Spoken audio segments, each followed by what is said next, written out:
vai merenganga whaalalo. Ila sunga me se tato po kalame masani. Ki ai ai whafonga ta po mai se tato tunu. Mai lava I mau tele se o I mau iti. Ia me se fo I le whaanono ngā manu o le o kaingaranga pa I ale tua.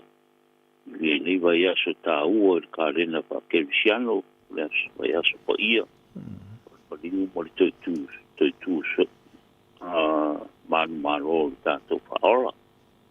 Ia, whaatara whaatuai. Marenganga whaaralo. Maro soifua. Halo soifua moria, whaamalo whaatai fo I mole, whaavno mo il taimi o nei fo I tai hao fau, kau whaale kong mo il kaungi kai hao. Ia, vai a kua. O misi hoi sa wari ua. Sao. Unu ki munga. Wale exercise ni kai hao. Ia o. Pai ngā ia le tua. Wale tātou si mang. Halo whaatai.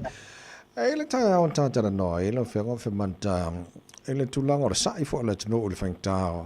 O tano sanga mo visa fo I malanga mai ni New Zealand. Le o pe o mo watu sin tala tau whaamama venga fo I. Mai sa mo. Au te le loa po le annual goes through the same process. O la alo should feel le. I le mtau. Ia, whaftea tawai. I le tau nei. O sem tau fo I o lewa o na petutuna I ai. I whiutanga I ngā whaavao maro. Me se lawa I tūlanga I nei whawhaingo kia nei o tātou tangata. Nā siasi mai I New Zealand nei, e re ngata I tūlanga o wharawelawe tutupu. Ia, me se lawa nei o tātou tangata mātua siasi mai I aroma whanau, whaingatāi ana mauopisa. Mane. Telefo I nā whea tātou opisa. Ia, o tūlanga ia e lunga lava o le maro New Zealand mo le whamatu o tō visa whapene. A peitai la, o lea ua baua le whamamama a venga. Ia ua, I se tūranga o le a whawhai mō pie o na pe maranga mai o tātou tangata. O I ulai ia a matai. Ia o te tau tōnta vai. Ia o le mō ngā sa ina ia mawhai aona o mai tusporau sa mō stampi nei ia o na mawhai leo nā siasi ai. E au no mo le tau sanga se visa e tu mai le tō suaso po le onu suaso e te tau ona e nofo I le me tāua ia wa ai le return ticket. Te po I sa mō peita I ane. Ia e lea e te tau sanga mō so visa ane paule e whamama aven. Ia o le ati tiro I le whawhaingo pio na maua visa nei o tātou tangata. Ia matu mai po le ona su o le tolu masina po tūlanga whapena e maranga mai ai. A se mai New Zealand o se tūlanga fia lea. Maua wanoa e whawhaingo pia I ui lava e aru al process tuai. Aro no inga o le ati tiro I tūtunga māma e mawhai I one whawhaingo pia na maua le visa maranga mai New Zealand nei. Ia pe o se anganga fia lea. A tono le a mata I se tūlanga whapea. A tono e whaau au pea whiutanga ina. Ina ia o aku le rumanga I ua. O sila le maro New Zealand le ua whamaongi o tātou tangata o no winga. O le amatanga nei. Ia e pua ho le whamaongi o nei o tātou tangata. Maranga mai New Zealand ia whamaongi le so e koe fwoi mai. Ia e arua ia a tono la te whalta wala le whinangalo le maro o New Zealand. Ia nau mai hoi na whaari alo solau e sa nistan. Ia o mai whaari lau return ticket. E tūlanga whapena, whape whamaoni. I le tūlanga e leo mai New Zealand I visa ua o atu I le lewai tau. E se tūlanga lea, ai se anganga fia. I tātou maro, ma tangata nu. Ia o la o si whamama vai a venga I nei e pai ngofi e na palanga mai. Nau whaaftai tele. Le tunu uma le whaafonga mai o le amai alpo karamena matule o le telefoni. Le whianga konsula malona office so sani mai pe ai nisi vaenga fia malamala mati le tulanga lea. Whamata I nisi vaenga te loa ua telefoni tātara noam whaamanatu le tunu. O le alofangi o nai o tātu tangata ne malanga mai ngā ruenga whaavai teimi. O lo maua lava. Ia iani so ainga o lo e mana nawa e se mai latu ia mai lino whanga lo ngā lu ai. Ia mako isu aku le ai e leo se vaenga le leitele le mo le atu langa. A whamata. ia whawhitai ata vai I le mata upu a ua I le polokaramele nei o manuia I siu tātu tunu maranga mai I ngā ruenga whamai taimi ona ua a matana ria tūlanga lea o leo mai a inga o mare vare lea o kilani tau nuu mai ai ia matau whai a ve ese ala tō tamaiti ia maranga mai o ro I la tu manatu I le polokarame fo I le o sitiseni le o talia mo tangata mātu pa pea I la tu whamoe moe ato ne maua I no ko maua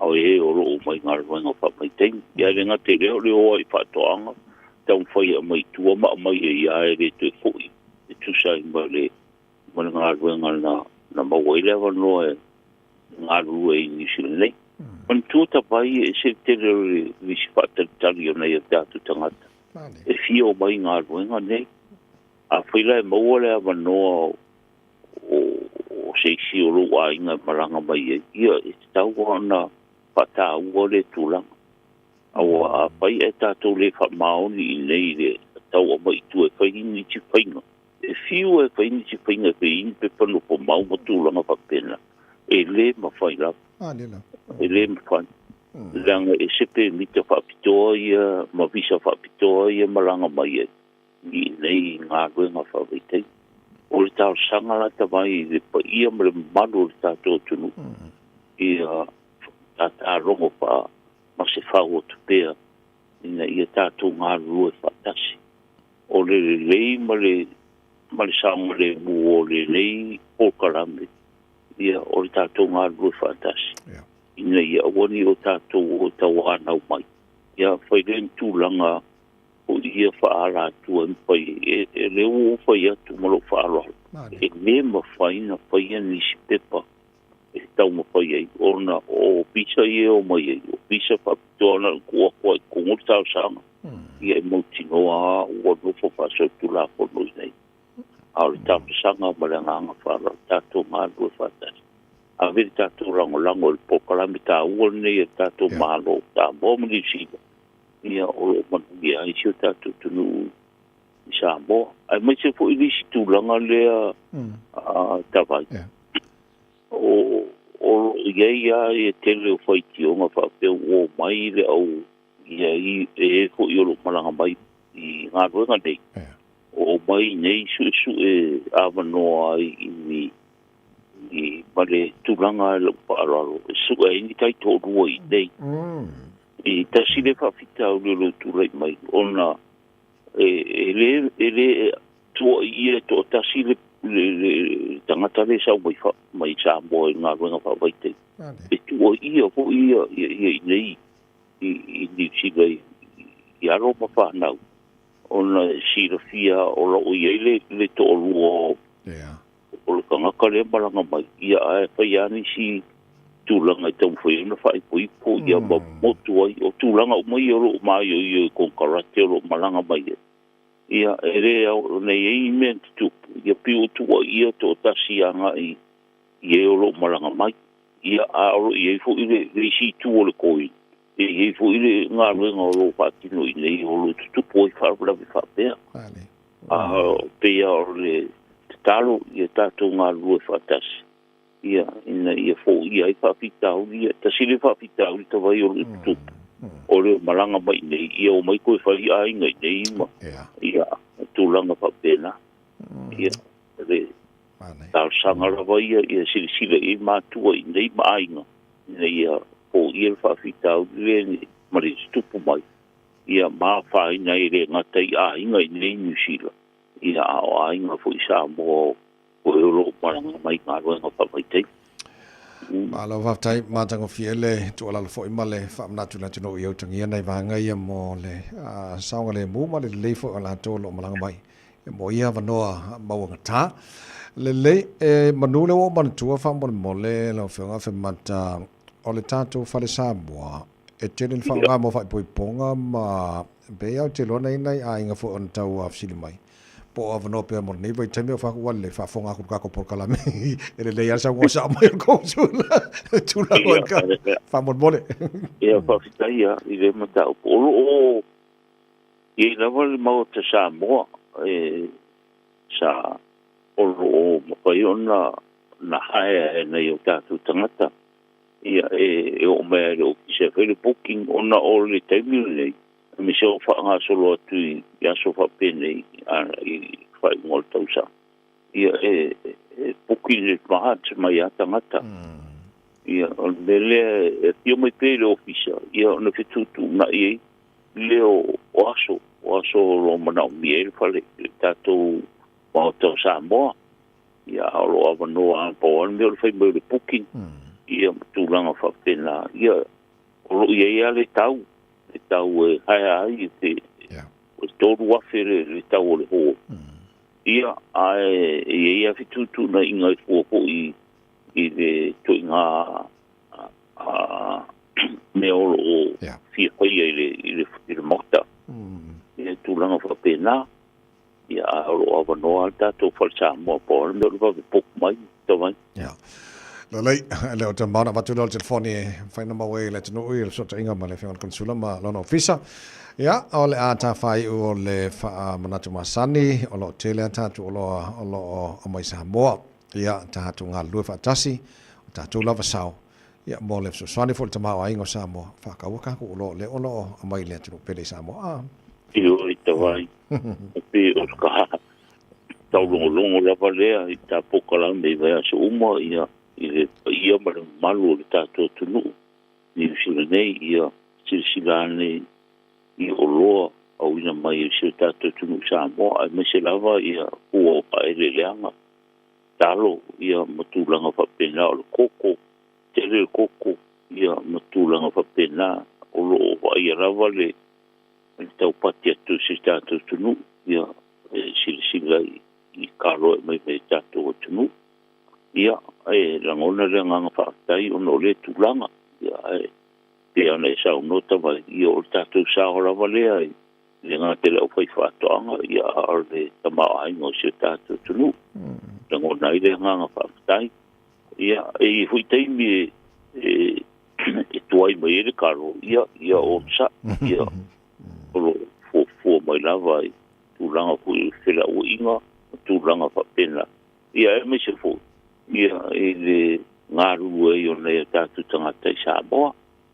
I tūlanga tau patoanga. Ai rangona le nganga whaatai le tūlanga tawai. Alo.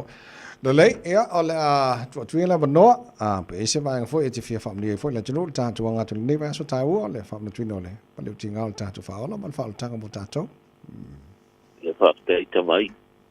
O le kāle na whakerisiano e mesi si tātou tunu. Ia, o le nei vai ase sili me tāua.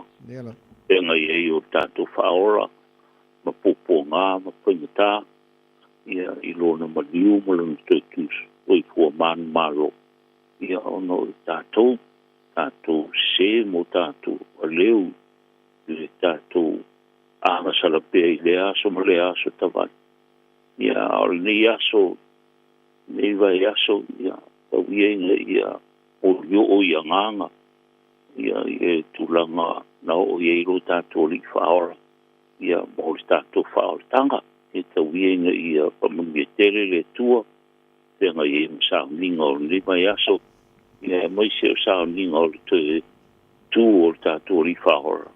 Ia mo rio o ia nganga uma. Ia tātou soifua mo tātou wora. Ia ma talia Yesu e mo tātou whaora. E me se tātou whaora tanga. O mo saungia mo le ora i papapau. Ia manu i tere le seta. Ia manu tu le vai aso. Lopa lapa tawai. Aloha whaftai tele. Ia, o te lola le tapuni le tātou fisa le aso whareile ma nasa mawhora basa whau. Mata, por sa aulea. Ia, tapuni le maro lo i le aso whareile. Ia ma nasa mawhora. E mai te ho i le aso whareile le aso lea.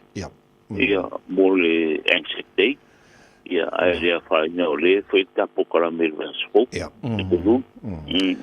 Ma lo whaftai tele lava mo le nei tai au, lau whionga le konsula, ma lo sa moe New Zealand nei, whaftai mo le abano, whaftai mo whamnianga, mo ni whoi le setai lau whionga ma le whatua, ma le ainga, ia, ma se le maro lau whainga ruenga, tāra whi lau whoi le vaso paudi.